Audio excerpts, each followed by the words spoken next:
It's crazy. Crazy heat, huh? Was it crazy heat? Yeah, You look like you were digging in that last 50. I was digging. You only take top 3. You know what I'm going to do? I got the world champion, the Olympic champion, 329, 1500 meter runner, 331, 1500 meter runner, 142.7 for the 8, 143.1 for the 8. I mean, you think you're going to beat those guys not digging? What were you thinking when you saw the heat? You know what? I didn't look at the heat till really, really late. And when I look at it, I wasn't, to be quite honest, it's crazy, but I wasn't too worried. I was like, you know what?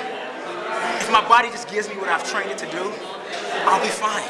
But the problem I've had for so many years that my body just doesn't give me what I trained it to do for some reason.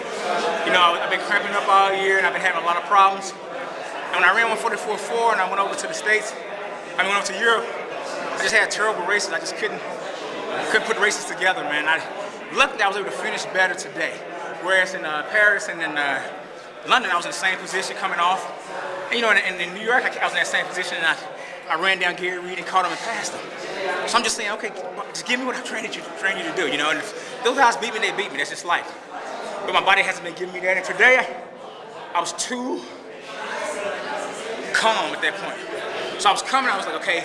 At first, I started to wait, and then I say, no, just go past this one guy with power. So I power and pass him, but I hadn't started to initiate my kick. And then I started initiating it when I wasn't full blast.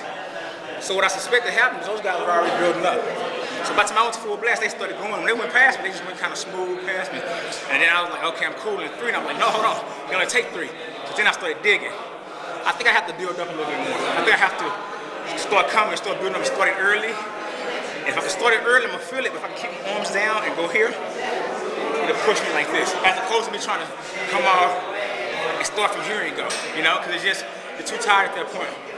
Now that you've taken to the track, you got through the first round, you feel like a little rust came off, you're ready for that next round? I think so, but you know how these championships works. You can feel great the first round, the next round you can feel terrible. Or you can feel terrible this round, tomorrow you can feel great. At the end of the day, this is the 800 meters, the hardest event in track and field. Everyone's going to be ready. You got to run a smart race. You got to be able to finish strong. Is Johnny still coaching you? Yeah, we still work together. He doesn't coach me, but he helps me with my workouts and everything.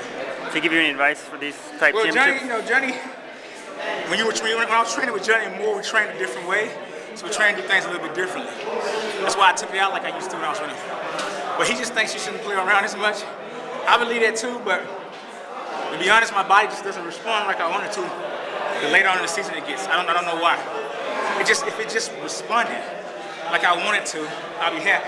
I just want my body to do what I train it to do and train it. If it does that, I'll be happy. Even if I lose. If my body does what I tell it to do in training and I get dead last, I'll be happy. But right now, it hasn't been doing that. So, you know, who knows? Tomorrow's another day. It's always good to live to fight another day. So.